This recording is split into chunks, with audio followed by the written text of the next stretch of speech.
You are standing at the north bank of the Thames, just below London Bridge. In the early morning of the year 1300, the river has pulled back with the tide and left a wide strip of slick mud packed with fish heads, split entrails, and dark human waste pressed flat by boots. A man beside you steps into it without looking. The sound is wet and final, and no one turns.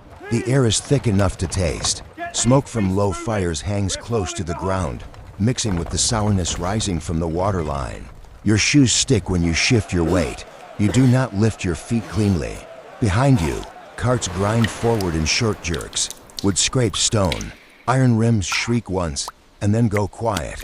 Someone coughs into their sleeve and spits, narrowly missing your heel. The bridge overhead blocks the sky, its underside black with age and damp. Water drips steadily from somewhere above, tapping the mud in the same place until it disappears. A dead dog lies half submerged near the piling, its ribs showing through stretched skin. The river moves around it and keeps going.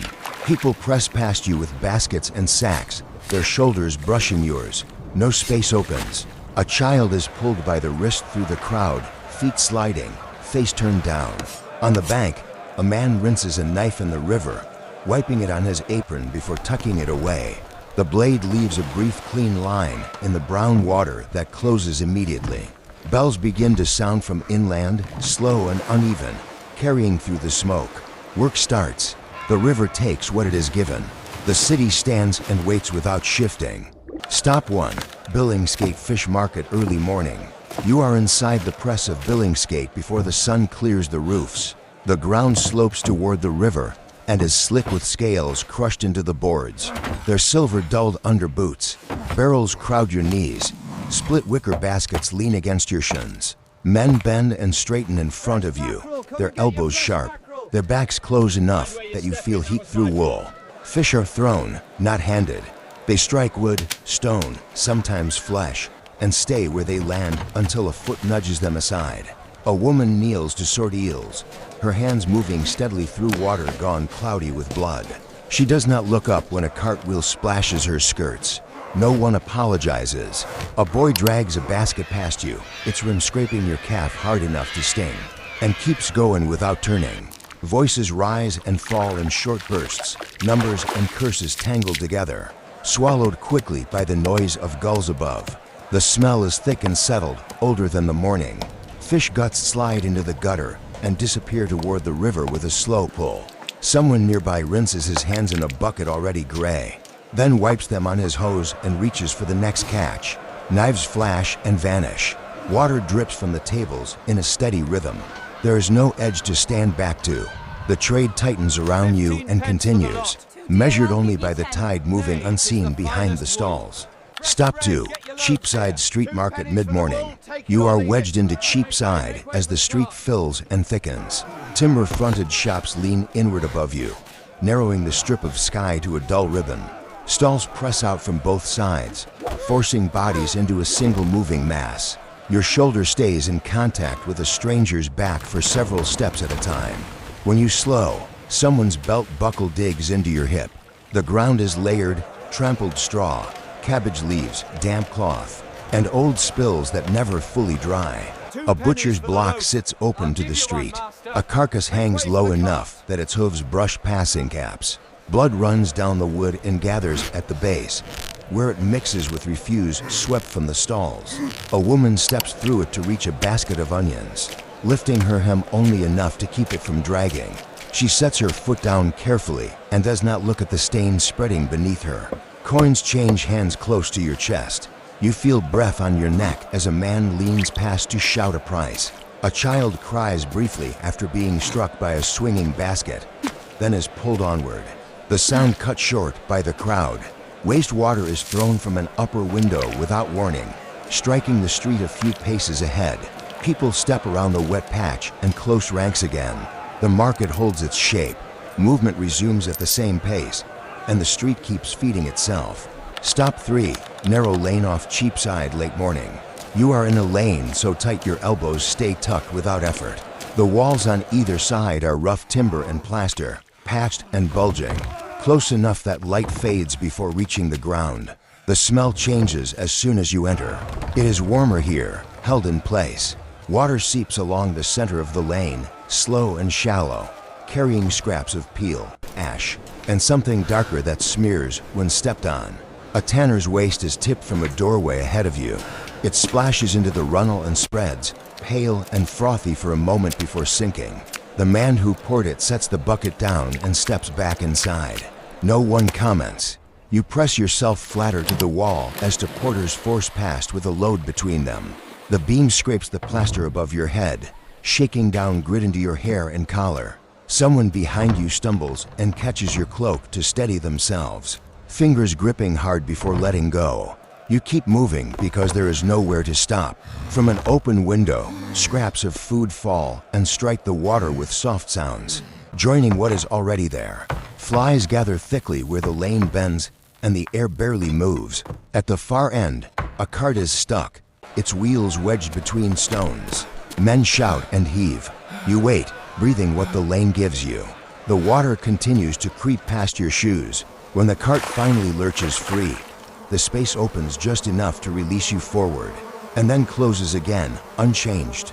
Stop 4, Parish Churchyard Midday. You step into the churchyard as the bell finishes sounding, the last vibration still hanging in the air. The ground is uneven, packed hard in places and soft in others, giving under your weight without warning. Low stones lean at odd angles, their markings shallow from years of hands and weather.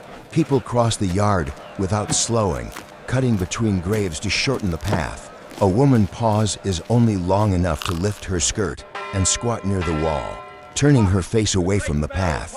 She rises and smooths the cloth, leaving the ground darker. A shallow pit stands open near the porch.